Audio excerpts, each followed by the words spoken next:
Are you wondering whether now is a good time to buy a home? There are 3 things you want to consider. Can you afford it? Is it the right market?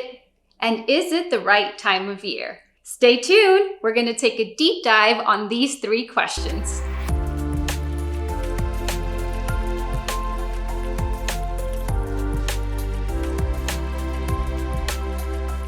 Can I afford it? Let's start with the single most important factor in the entire equation. Can you afford it? The only way to know whether you can afford to buy a home and how much home you can afford is to get pre-approved for a home loan. So make sure to start there.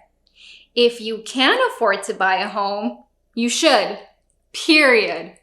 Why? Because historically speaking, real estate prices trend upward. So the longer you wait, the more you'll pay.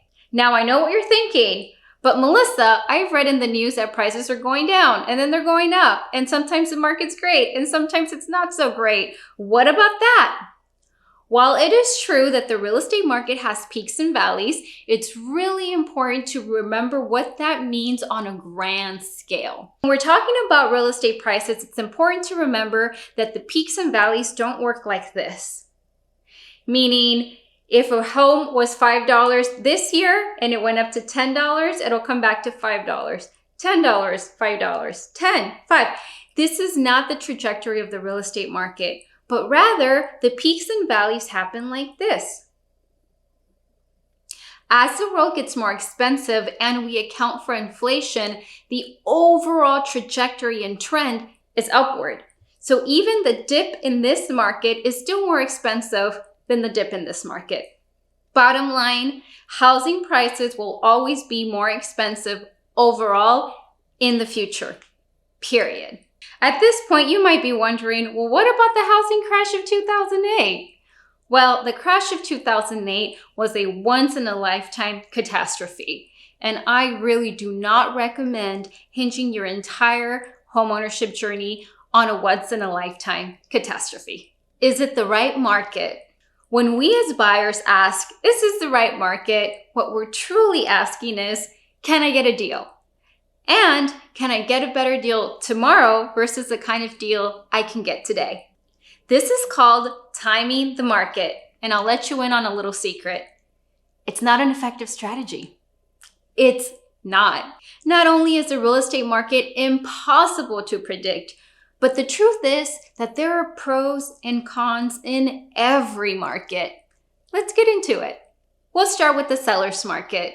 A seller's market happens when prices are increasing, homes are selling quickly, and there are more buyers looking for homes than there are homes for sale. When this happens, sellers have the negotiating power because if one buyer doesn't work out, they can just move on to the next one. Yikes! That sounds kind of brutal. Why would anyone in their right mind want to buy in a seller's market? Glad you asked. Here are some pros of buying in a seller's market.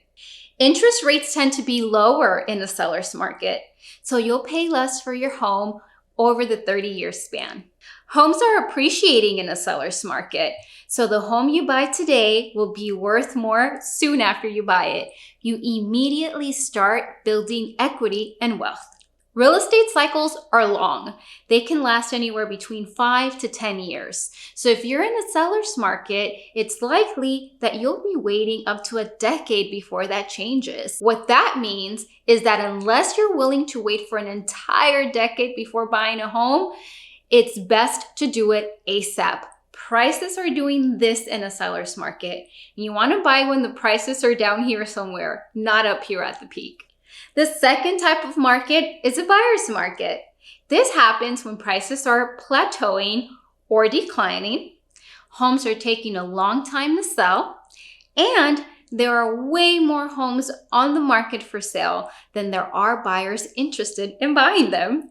When this happens, buyers have the negotiating power because if one home doesn't work out, hey, they can just move on to the next one. Well, this sounds amazing, doesn't it? Who wouldn't want to buy in a buyer's market when the buyer is the shot caller? Glad you asked. Here are some cons of buying in a buyer's market. If prices are declining in one of the most desirable and safest assets in the world, real estate, then that means that there's something going on with the economy at large. It could be that interest rates are going up, there's geopolitical conflict, the economy is unsteady, unemployment is up, or a myriad of other things. The bottom line is that real estate prices don't just decline for no reason. And most buyers that I know feel very uncertain about making such a huge purchase when the economy is shaky. The other con is that in a declining market, prices are doing this. So if you buy here and prices continue to drop, you might find yourself underwater, owning a home that's worth less than what you paid for it. So you see, there are pros and cons in every market. Here's my personal perspective. If you are a first-time home buyer, it might make more sense to buy in a seller's market. This way, you take advantage of the appreciation and equity that you'll start building almost immediately. It might give you more certainty and peace of mind to make a huge purchase like this when the economy is doing well. It makes sense to buy in a buyer's market if you're a repeat buyer or an investor. If you have the financial ability to hold on to the deals that you found during a buyer's market, then this is a great time to buy. In short, a buyer's market is best for someone who can weather depreciation and hold on to property during economic uncertainty. Is it the right time of year? So, if you found out that yes, you can afford a home, and yes, you're comfortable buying a home in the type of market you find yourself in, then the final consideration is it the right time of year? Have you heard the saying, spring is here? Or wait until the spring buying season? The hype around spring market is a whole vibe for sure. But it doesn't matter here in Southern California as it does in other parts of the country. Sure, if you live in an area where you have to shovel snow from your driveway in order to get around, you might want to wait until spring. But here in Southern California, with our mild weather, the real estate market stays pretty active throughout the entire year. Sure, spring market will have more homes for you to pick from, but it will also have more buyers, so you'll be competing against more buyers for homes. If you're pre-approved for a home loan and the right property comes on the market, jump on it. There's absolutely no reason to wait for winter or fall. Winter and fall have the added benefit of having uber serious sellers on the market. No seller will have their property up for sale during the holidays unless they're serious about making a deal happen. So you'll be in good company if you too are ready to make a deal. My personal opinion, all seasons are great seasons to buy in Southern California. The small advantages between one market to the next are not worth waiting for. Spring 2023. As of the recording of this video, we are in spring market of 2023. We are still in a seller's market. Despite what the news and social media would have you believe, homes are selling. They're selling at list price or above for the most part, and they're selling relatively quickly, under 30 days in most Southern California neighborhoods. This spring market has two unique perks. One is we are seeing a temporary dip in interest rates, and the other is the launch of a fabulous assistance program known as the Dream for All Shared Appreciation Loan Program.